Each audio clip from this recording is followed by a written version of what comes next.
దర్శనం చేసుకున్నారా?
పట్టుకుంటా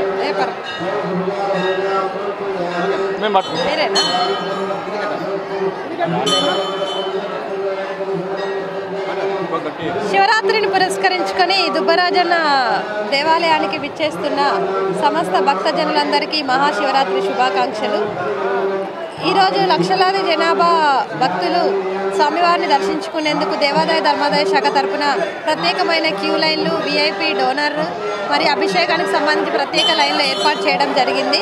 చలువ పందిళ్ళు, ఎండను దృష్టిలో ఉంచుకొని మన వాటర్ ఫెసిలిటీ, అలాగే ఆర్టీసీ బస్సులు 10 నిమిషాలకు ఒకసారి జగిత్యాల నుండి, మరియు ఎలక్ట్రిసిటీ నిరంతరంగా ఎలాంటి రిస్ట్రిక్షన్స్ లేకుండా ఉండేటట్టుగా ఎలక్ట్రిసిటీ డిపార్ట్మెంట్ వారితోని, అలాగే పోలీస్ బందోబస్తు ఒక 300 మందితో పోలీస్ బందోబస్తు.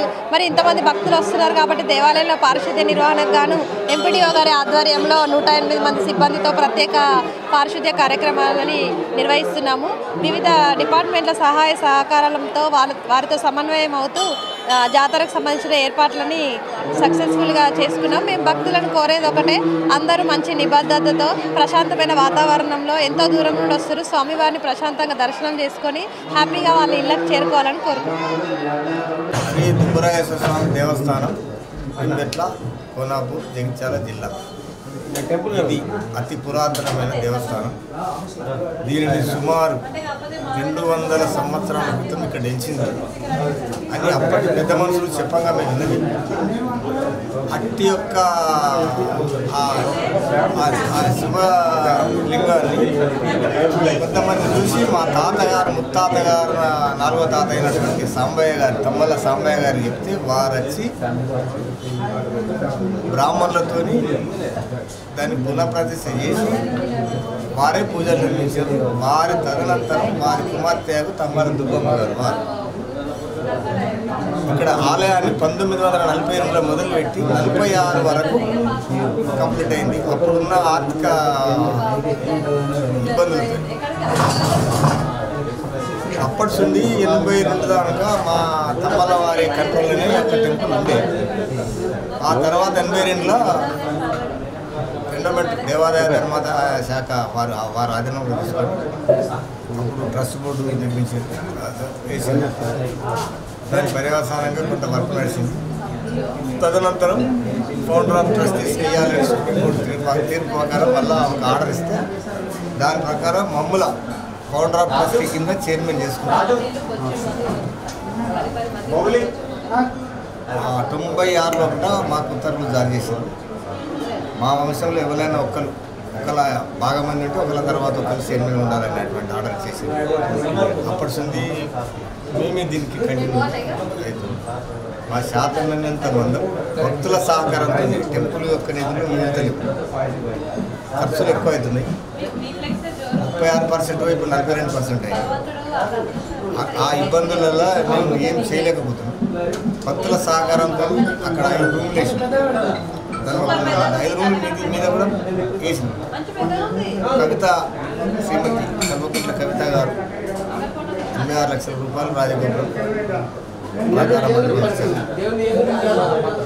వారి తర్వాత ఈ సిసి రోడ్డు విద్యాసాగరరావు గారు, మాజీ మంత్రి, డిప్యూటీ చైర్మన్ రాజేశ్వరరావు గారు, జీవన్ రెడ్డి గారు ఇచ్చినటువంటి నిధులతో మిగతా గెస్ట్ హౌస్ అన్నీ దాదాపుగా భక్తులతో నిర్మించినాయి. ఇక్కడ నిర్మించవలసిన ఒకటి ఆఫీస్ అనేది లేదు. ఏది ఎండోమెంట్ డిపార్ట్మెంట్ గారికి లేదు, చైర్మన్ గారికి. కాబట్టి ఆఫీసును పునర్నిర్మాణం చేయడానికి మేము ప్రయత్నం చేస్తున్నాం. ఒకటి ముఖ్యమైనది ఏంటంటే వాటర్ ట్యాంక్. ఆ వాటర్ ట్యాంక్ వరకు కూడా ప్రయత్నం చేస్తున్నాం. ఎవరైనా భక్తులు చందాలు ఇవ్వదలిచిన వారికి వీరికి ఇవ్వకుండా ఈఓ ఆఫీసుల సంప్రదించి, పూజారులనైనా సంప్రదించి వారి ద్వారా నిధులు ఇచ్చి తగినటువంటి దానికి ఇచ్చిన దానికి రసీదు పొందాలని కోరుకుంటున్నాం.